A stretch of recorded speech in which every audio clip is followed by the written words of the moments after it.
Good afternoon, everyone. I'm Mitch Silber, the Executive Director for the Community Security Initiative, and I'm glad to welcome you here to today's pre-high holiday safety and security briefing.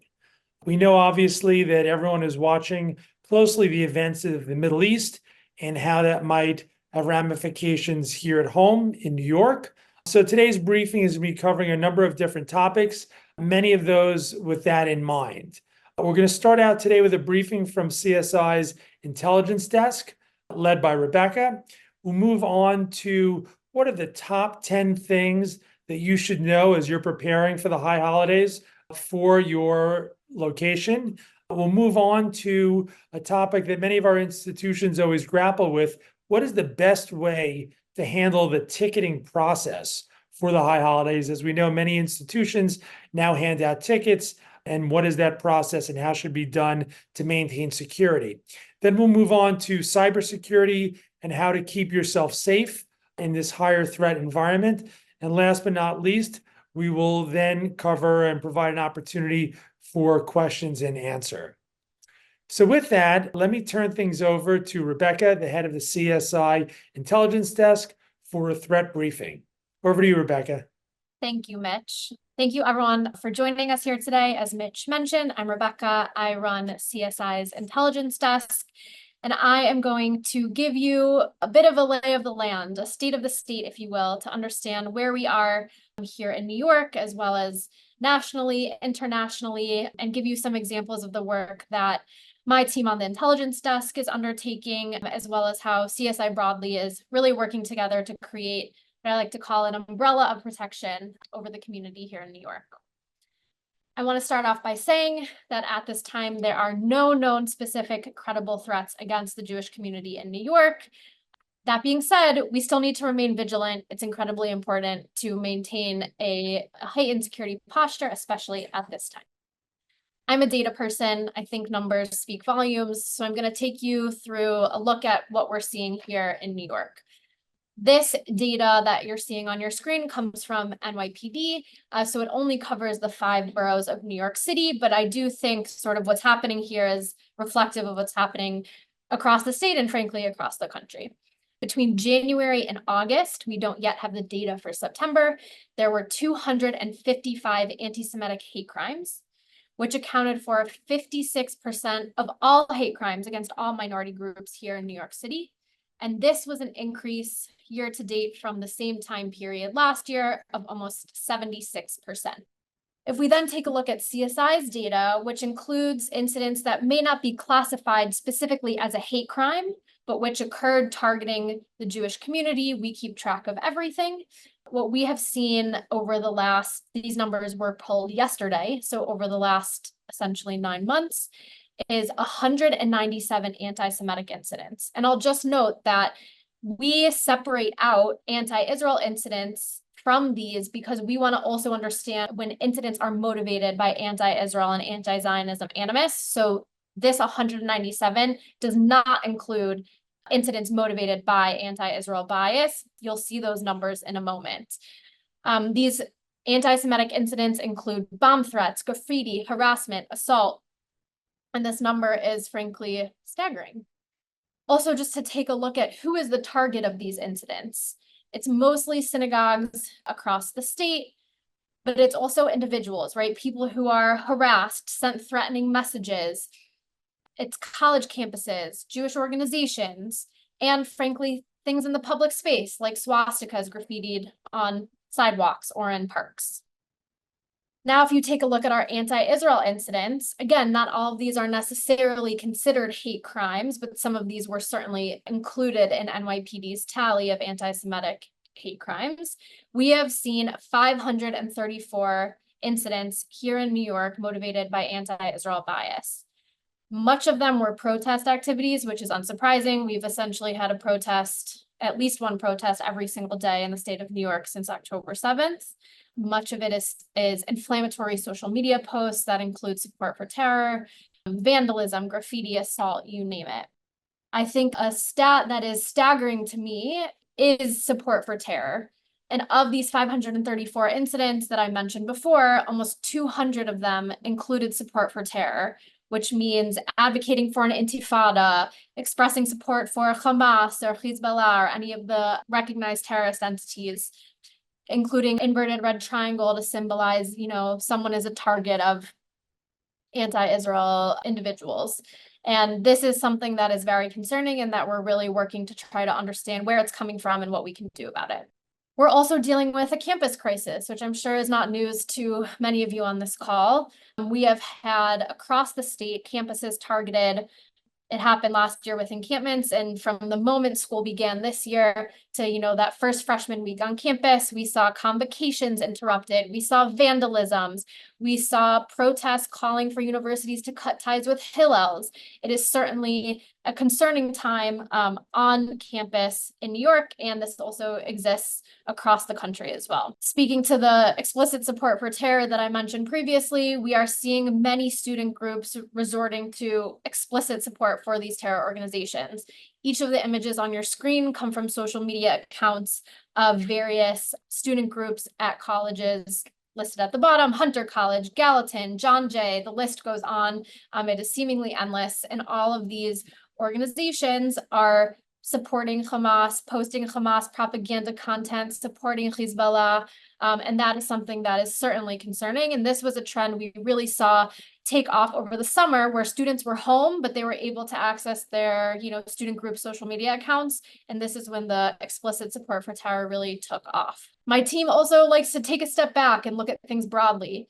Obviously, the state of affairs in the world right now is sticky, and we are looking at potentials for threats all around the world and how that could impact the community here in New York. We recently, the DOJ released an announcement a couple weeks ago that an individual was charged for plotting a terrorist attack here in New York City in support of ISIS.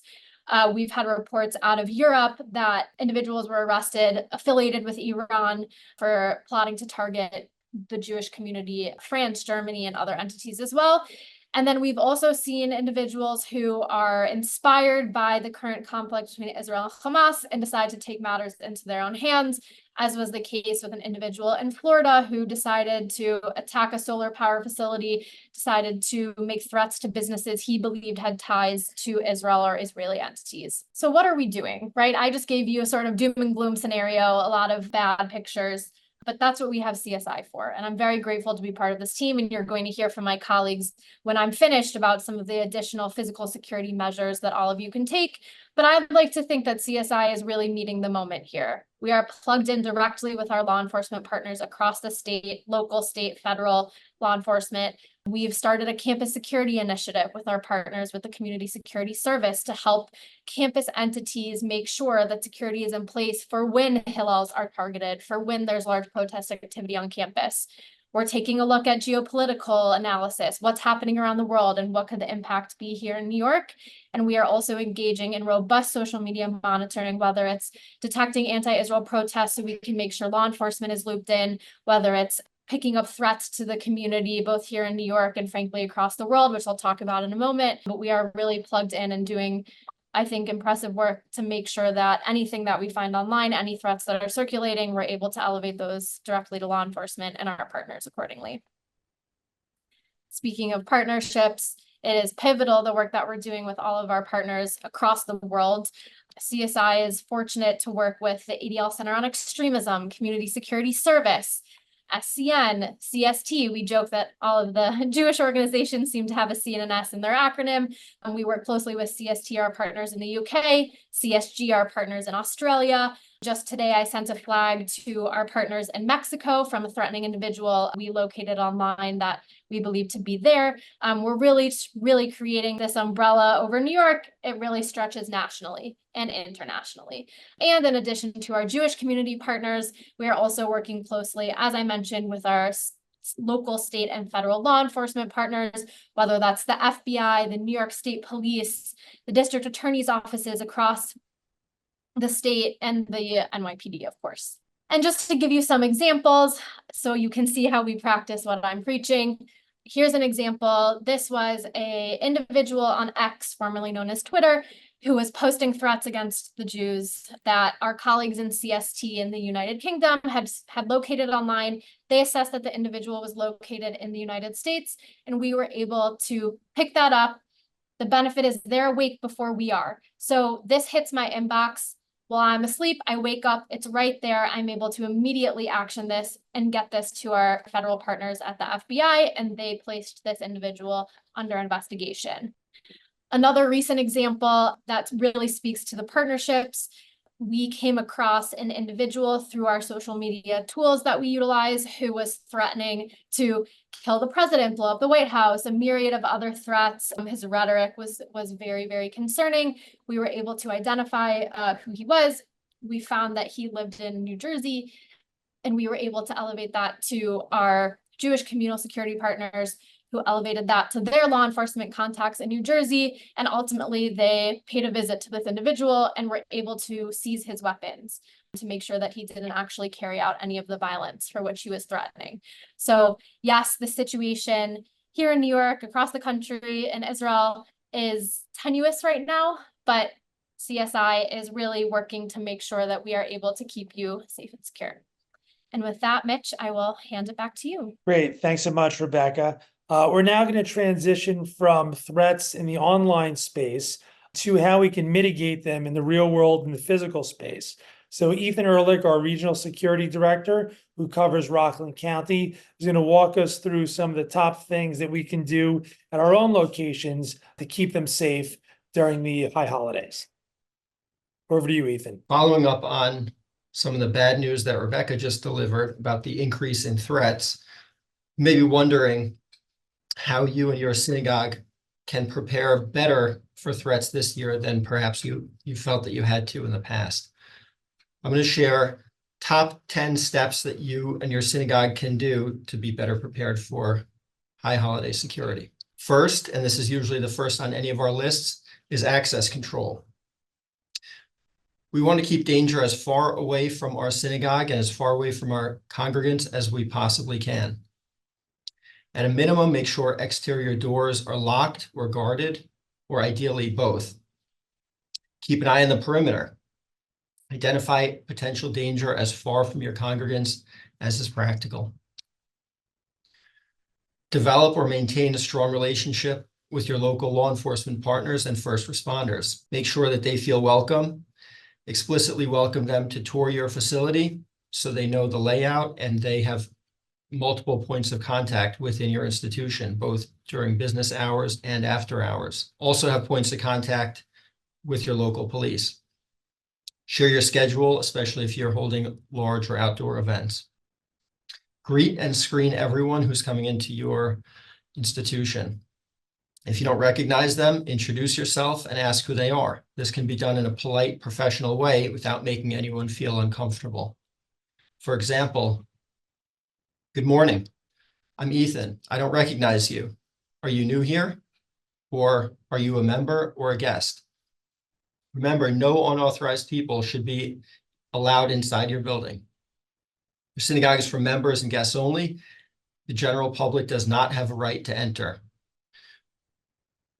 We have numerous examples, even within our area, where unauthorized people have come inside of synagogues in New York and disrupted services, even during the high holidays.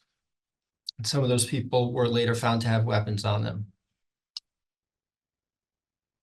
Create or review your communication plan. If there's an emergency outside, can your guard or greeter communicate with people inside the building? For example, to initiate a lockdown. Conversely, if there's an emergency inside, if there's a medical emergency inside the sanctuary, do you have a rapid way to call for help and to notify your guard or volunteers who are outside? For these types of communication, radios are much quicker than cell phones. Medical emergencies are probably the most likely type of emergency that you're going to see, so definitely have a plan for those types of emergencies. Review or create an emergency operation plan. Keep it simple. Know when and how you would lock down your synagogue versus when you would evacuate people. Again, in most basic terms, a lockdown is when the danger is outside, and you would evacuate when the danger is already inside. Conduct a training before the holidays, script and practice. Protesters, this has been a hot topic for obvious reasons since October 7th. Previous to October 7th, when we discussed protest activity at synagogue trainings, I would receive responses like, why would anyone be protesting outside of a synagogue? Or we've never had that happen here. Since October 7th, many synagogues across the country and within our AOR have had to deal with protests, including large protests in Teaneck, New Jersey, Los Angeles, Queens, New York, and Cedarhurst, Long Island, just a week and a half ago. Things can change quickly and you need to have a plan. So I've gotten this question a lot, as have my colleagues in the last few weeks. How should we be preparing for protest activity? Notify law enforcement immediately if you see protesters on or near your property, or if you hear about an upcoming protest. Also note that CSI's Intel desk is constantly monitoring websites and social media activity, so we will hopefully know about these protests in some cases before they happen. Control access onto your property and especially into your building. Gates and fences will make this easier. Record protest activity with photos and video. Your surveillance cameras can be a huge help. Caution your congregants not to engage with protesters. They're often trying to escalate and create a gotcha moment on video. Keep congregants inside and away from protesters until police are on scene. If you see something, say something. Report suspicious activity immediately to local law enforcement. If you have a community patrol organization in your area, make sure to notify them quickly as well. For example, Chaverim of Rockland, Shomrim, Shmira, or any other group that's active in your area. Also notify us at the Community Security Initiative. We are constantly tracking these types of events, and it might be part of a pattern in your area or even a nationwide pattern. Most attacks are preceded by pre-attack target surveillance. This is an opportunity to thwart an attack and identify a would-be attacker. Review surveillance footage regularly for suspicious behavior. For example, people check which cars are coming into your parking lot after hours, or if people are near your building when they should not be. Take the opportunity before the high holidays to review your hardware and emergency equipment. Check your doors, windows, locks, and cameras to make sure everything is in working order. If you're not sure how to use your camera system, I would recommend giving it a check before there's an emergency and you're trying to provide footage under a stressful situation. Check your stop to bleed kits and defibrillators. If you're not sure how to lock interior doors, do your research now before a potential lockdown. Be prepared for a bomb threat or swatting incident. Again, similar to the protest activity, within the last year and a half, we've seen a sharp uptick in bomb threats and swatting incidents, things that some synagogues didn't think were possible before the last few months. In some of these incidents, the calls went to local police, not to the synagogue. And the calls included things like, someone is inside blank synagogue shooting people right now. That created a fast police response with the goal to disrupt services. This is a news story from New Jersey where Rosh Hashanah services were disrupted just 9 minutes into the service, and everyone was evacuated outside the building. These incidents cause fear and disrupt prayer services. If you want to know how to mitigate this type of call, have security or CSS or your volunteers conduct pre-event sweeps of your building and property, looking for suspicious people or suspicious objects. Proper pre-event sweep paired with good access control and a solid communication plan can keep these types of calls from escalating. If you're streaming your services online, just be aware that most of the swatting and bomb threat calls went to synagogues that were live streaming their services. Protect your Zoom feed with a password. Provide links only to members or those who request it. Public links to live services can lead to Zoom bombing or worse. Finally, Contact CSI for assistance. Type of work that we regularly do in the community includes vulnerability assessments for synagogues, schools, and other Jewish organizations. We deliver training, including active threat, lockdown, stop the bleed training. We will connect you with local law enforcement if you don't already have those connections. And we also provide notifications about threats and incidents in your area. And we have a lot of information about state and federal security grants. Visit our website, CSI-NY.org, for further information. Thank you, Mitch. Thanks so much, Ethan. And I think, it's an important point you raised with the swatting. And just to remind everyone, the goal of the swatter is essentially, and this is where the term comes from, is to bring the SWAT team in to your institution, especially if you have streaming services, they want to record it. And really, it's kind of like a sick propaganda event to show how they were able to disrupt your event. So this is just, a reminder about that type of, event and what they're trying to accomplish. So great. So now we're going to turn to Bill Hayes, our Regional Security Director for Westchester and the Bronx. And Bill is going to be talking about a different type of access control, the ticketing process, and how you manage who you allow into your location if you're the type of synagogue that does high holidays tickets. Bill, over to you. I think we can all agree that the best type of attack is an attack that never happens. And if we think about attacks that have succeeded in the United States, nearly all of them were failures in access control, and those failures in access control led to successful attacks. Think about Tree of Life, Polway, Muncie. You can even say that the hostage event in Colleyville, Texas, was a failure in access control. So it's clearly important to underscore that if we're looking at the 4 Ds of defense in depth, deter, detect, deny, defend, we're talking about the situation where, maybe we can't deter everybody from making an attack, and maybe we can't detect everyone in the pre-operational phase of an attack. But we really have to work hard at denying the attacker access to the target, and that starts at the door. And one method that a lot of organizations use is a ticketing process for the high holidays. In a lot of cases, it may be that the organization relies on that process as a revenue stream for those that charge a fee. Many organizations have limited seating, and I hear a lot of times from the field that a lot of synagogues don't have enough seats during the high holidays for all the members. So there has to be a mechanism in place to make sure that that there's an orderly process to assign seats. And then, of course, what we're going to talk about today is using the ticketing process as an access control method, because our ultimate objective is to make sure that the good guys can get in, but the bad guys stay out, and that the only people that get into our synagogue are those that are authorized to be there.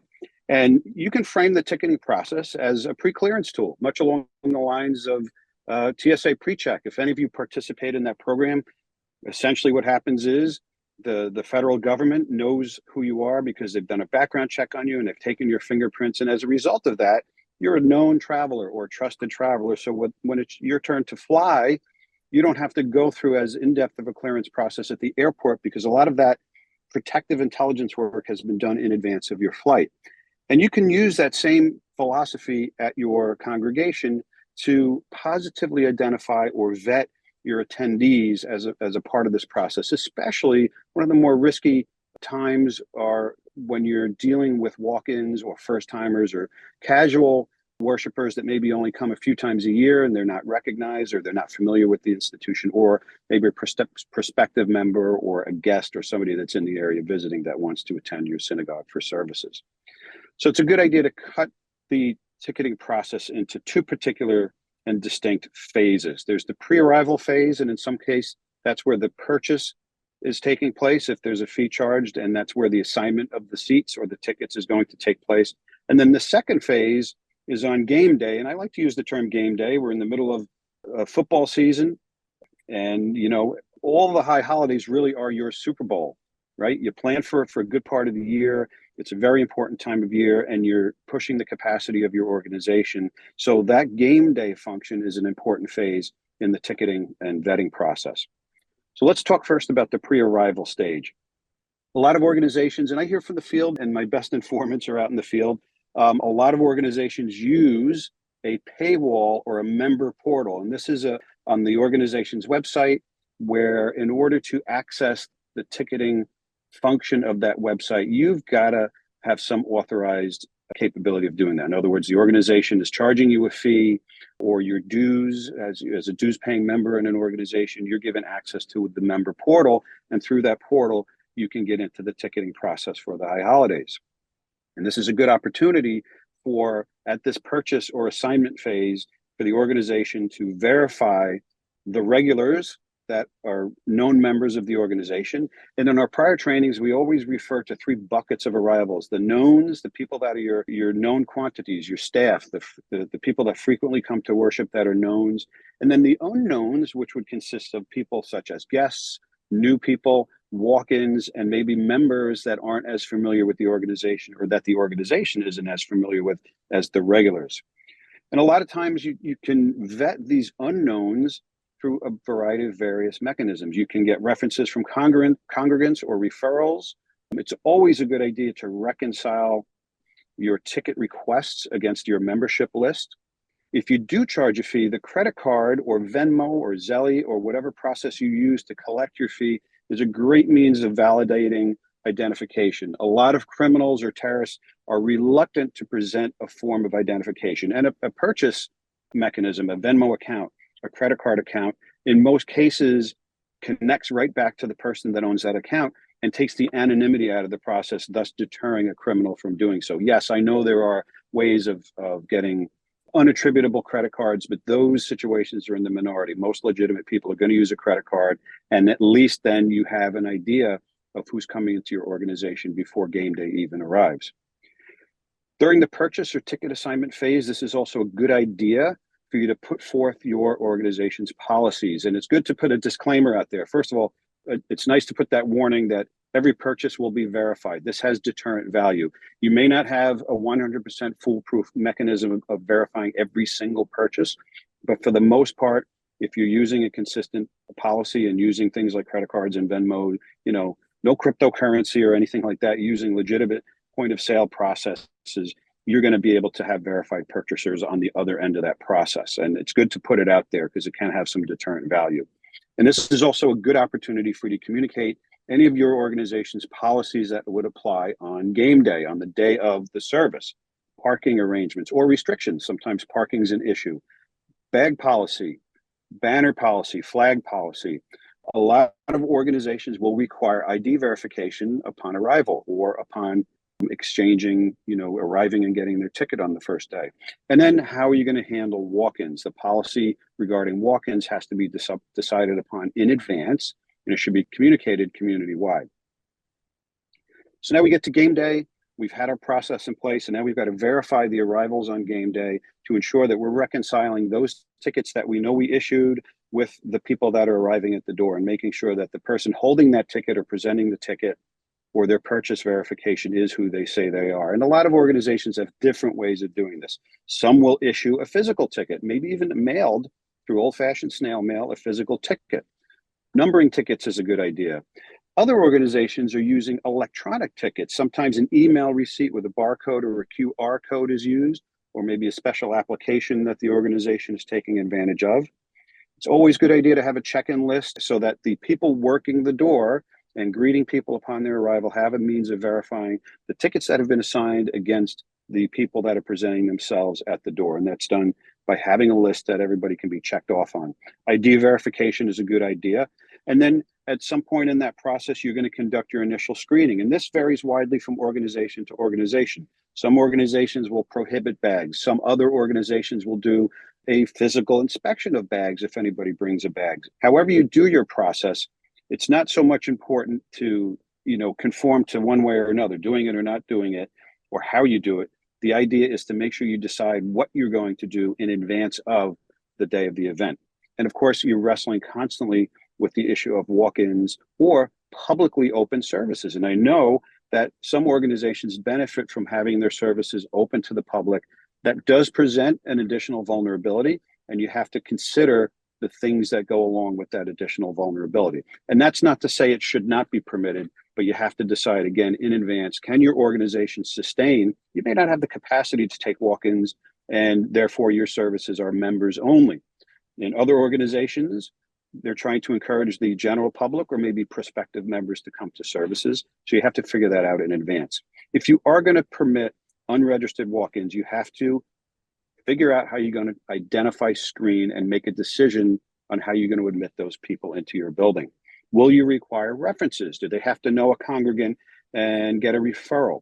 Will they be required to have an escort while they're on the premises? And these have to be decided before game day. And it also has to be decided who has the authority and responsibility for the final decision. There are, some black and white situations, but quite honestly, when you're dealing with arrivals and making decisions on who you're going to let into your building, most of those decisions fall into a clear gray area. And somebody at some point on staff is going to have to make a judgment call on how comfortable they feel admitting somebody into the building. And there's that constant balance that needs to be struck with being warm and welcoming and not hurting anybody's feelings, especially if they do belong there and you want them in your institution, and at the same time balancing against the safety and security of the congregation at large. So it's a good idea to have somebody present anytime there are services that has the ultimate authority. It might be the executive director, it might be the usher captain, it might be the leader of the CSS team, or some other significant leader in the organization. And ultimately, they will have the final authority and responsibility for the decision on who gets admitted and who doesn't. And that kind of takes the pressure off of everybody else. If an usher isn't comfortable making that decision, or a security screener isn't sure if they should let somebody in, they can always run that question up the flagpole to whoever the decision maker is in order to get an answer. However you decide to do it, those processes have to be clearly communicated to the entire team in advance of the event. So I know that we're taking questions through the Q&A and time is limited, but I think that this kind of puts into a nutshell the things that you have to consider when you're considering how you're going to do your tickets for the high holidays and the processes that go along with that. So thank you all, and back to you, Mitch. Thanks, Bill. Really appreciate that. And listen, we realize that, Rosh Hashanah starts next week.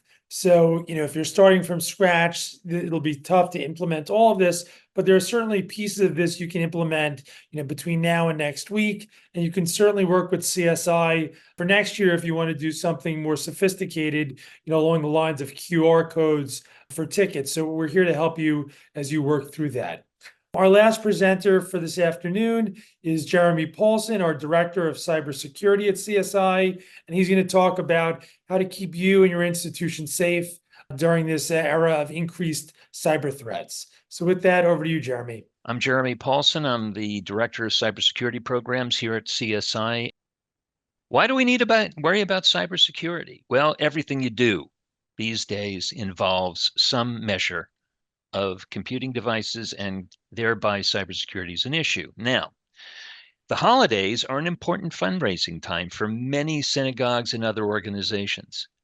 In the process, you collect personal and financial information of your members, and that data is stored on your network. That has to be protected. On a broader scale, Iran and other bad actors have been more aggressive recently because of the war between Israel and Hamas, and possibly looking toward Hezbollah in the near future. There have been current, proven attempts to target American Jewish organizations as part of this campaign. And as a backdrop to everything else, ransomware and malware gangs are always active. These guys look for low-hanging fruit where they can skim some money off the top, and they will do it mercilessly. Here's the how. First thing you got to worry about, website defacement. Now, usually this is done for purely political motives, to make the community feel unsafe and to post their own particular hobby horse. But it can also be used if they get access to your website files. It can also be used to redirect donations that are gathered from that website. You have to be concerned about this. The other part of it, of course, is ransomware and extortion. For those organizations that deal specifically with social services, with health services, HIPAA liability and privacy is an actionable offense. It exposes your organizations to liability, and you want to avoid this. The other element is if they get a hold of your membership lists, theoretically, they could then use those lists as a way of attempting identity theft, as a way of attempting other financial frauds, and also potentially as a harassment target. My personal nightmare is the thought that these lists get loose and at 2 o'clock in the morning, people start receiving phone calls. Another element, business email compromise. Usually this falls into the category of an appeal supposedly coming from the rabbi or somebody else in authority saying, hey guys, we've got to collect these funds. It's vital that you send this money to us. And that's used as a mechanism for basically defrauding people and transferring money. A new, not so new, wrinkle is something called cyber squatting. And as much as I have beat the drum for the way my industry seems to always choose the worst possible words for describing things, what this is very simply is registering an internet domain name very similar to your organization's name. And it's only off by, say, a letter, or it'll double a letter. This sort of thing has happened with Amazon and other major online retailers. But I've heard of at least one occasion where it looks like it has actually happened to a Jewish organization. The purpose of this is to obtain credit card and other personal data. There is legal action you can perform on this called the Anti-Cyber Squatting Consumer Protection Act of 1995, but I'll be getting deeper into that on our September 30th FBI CSI Cyber Squatting webinar, which I encourage you all to attend. The rest is the old stuff. Vishing, which is just a visual form of social engineering. Phishing, which is the usual stuff. Hey, you just won something, or the IRS is coming to get you. Please answer this and give us your information. That is the general background of how this works and what we are facing. What can you do? Well, the core and the front line of everything is authentication. How do you let people in to your various data? And the important thing is you got to follow NIST standards for new passwords. That means at least 8 characters. Use the entire keyboard. That means numbers, special characters, parens, the whole deal. But even better is instituting multi-factor authentication. Now, multi-factor authentication is not necessarily onerous, but it does provide a very important methodology for separating the people who should be on your network from people who shouldn't be. Now, how is this done?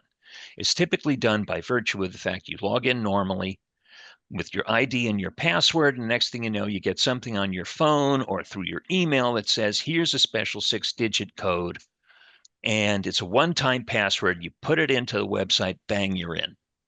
This should be used all the time. Sometimes it's easier to institute than other times, but anytime you have a chance, do it. Least privilege access.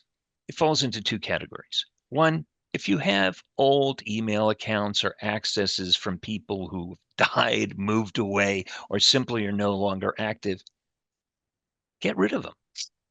Because having these things out there is just an open invitation to a hacker to figure out the password and come on in.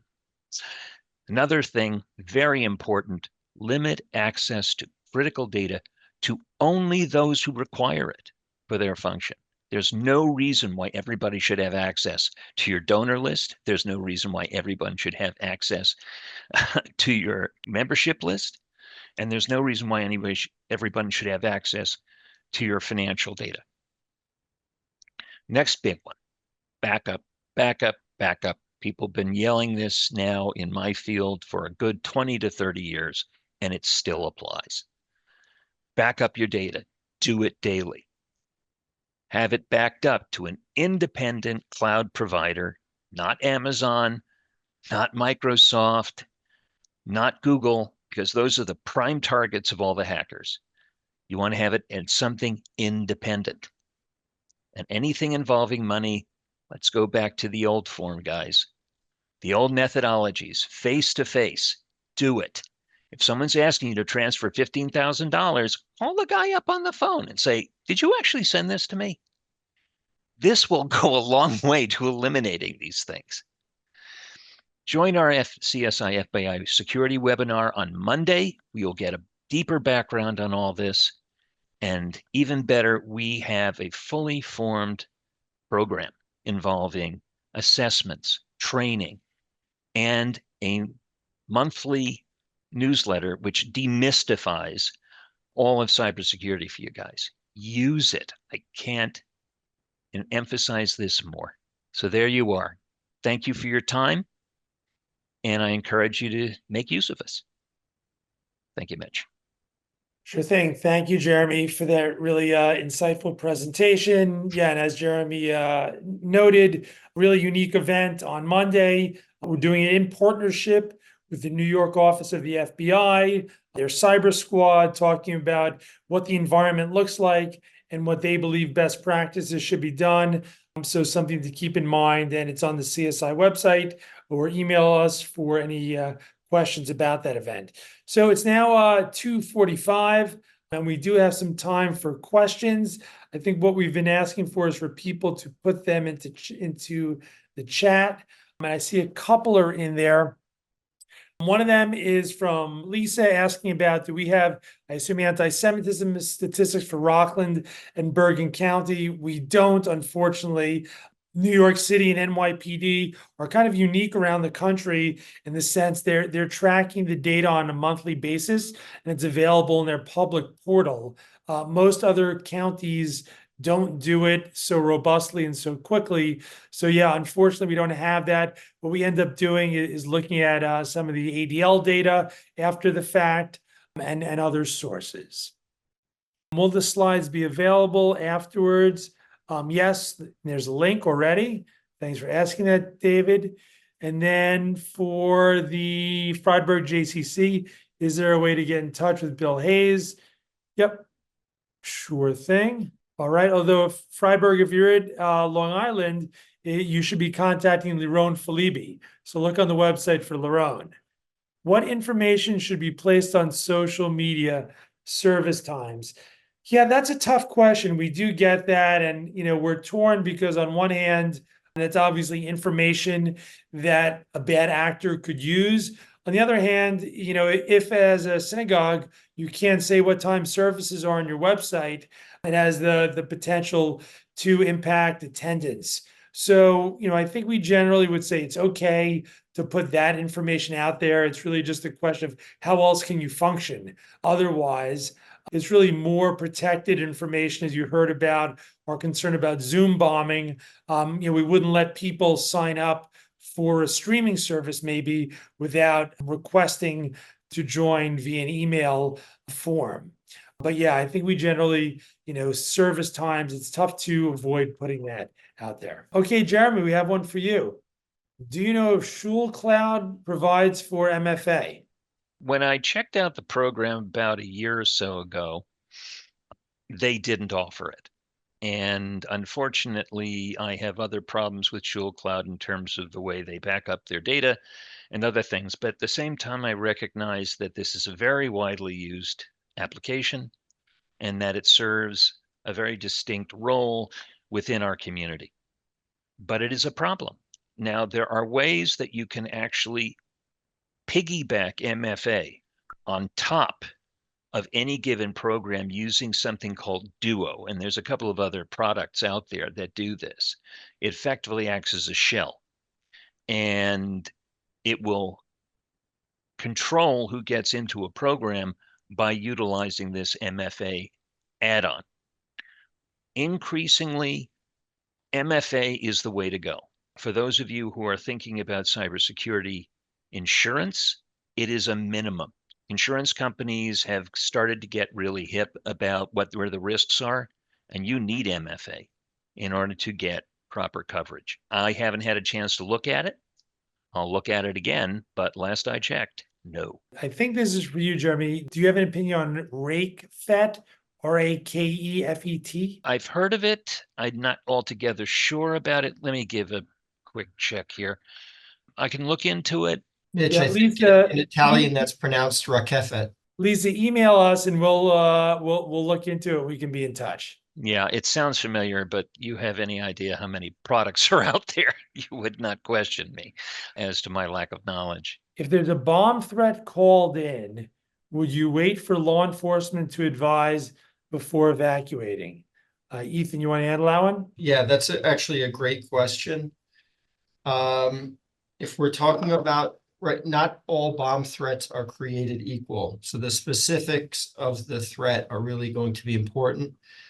The FBI actually has a flow chart, and that's still the gold standard for dealing with bomb threats, right? We want to determine what category of bomb threat this is, how you received it, what specific information is included. So I want to be careful to not answer this question partially. But in general, right, we don't want to leave a safe, controlled environment to go into a potentially unsafe, uncontrolled environment.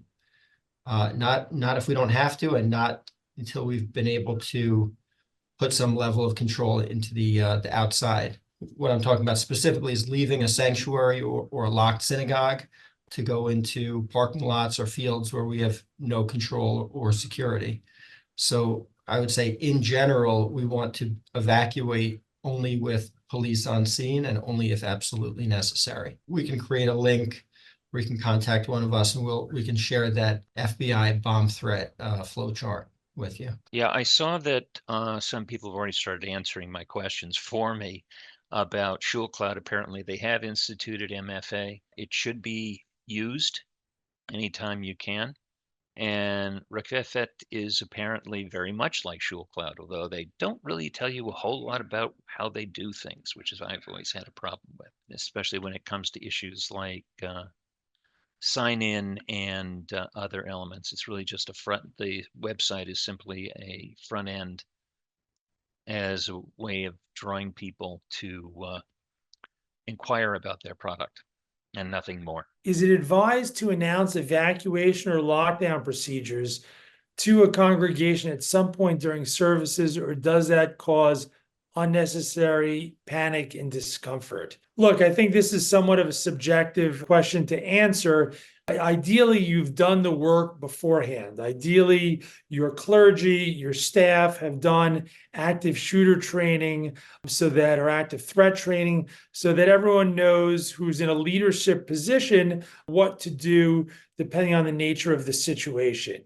If you haven't done that and you find yourself now rapidly approaching high holidays and you feel like you want to do that, you could do this in a way that I think wouldn't cause a panic. You might say, look, in the same way, if there was a fire, here's where the exits are, and you could point that out maybe before services start or early on in the service, and then announce that, and similarly, if there was an evacuation. So I would contextualize these two threats, evacuation and lockdown, with maybe what to do in case there's a fire. Everyone understands that fire is kind of a threat that we all face from time to time, and it sounds a little less scary than these other two. So maybe start with that and then go through what you do. But honestly, it's going to be tough in the middle of services to go over lockdown procedures beyond just the very superficial. So, if you have more specific questions, reach out to your CSI regional security director, and we can help you craft something, specifically for this. But we agree, it's difficult to balance explaining the threat without scaring people. All right, well, I think that's it for Q&A today. Thank you again all for participating. In terms of our presenters, Rebecca, Ethan, Bill, Jeremy, thanks so much for presenting today. And to our team behind the scenes, Jamie and Seth and Terry, appreciate that. And CSI is wishing you all a happy and healthy Shana Tova, happy and healthy 5785. Thank you.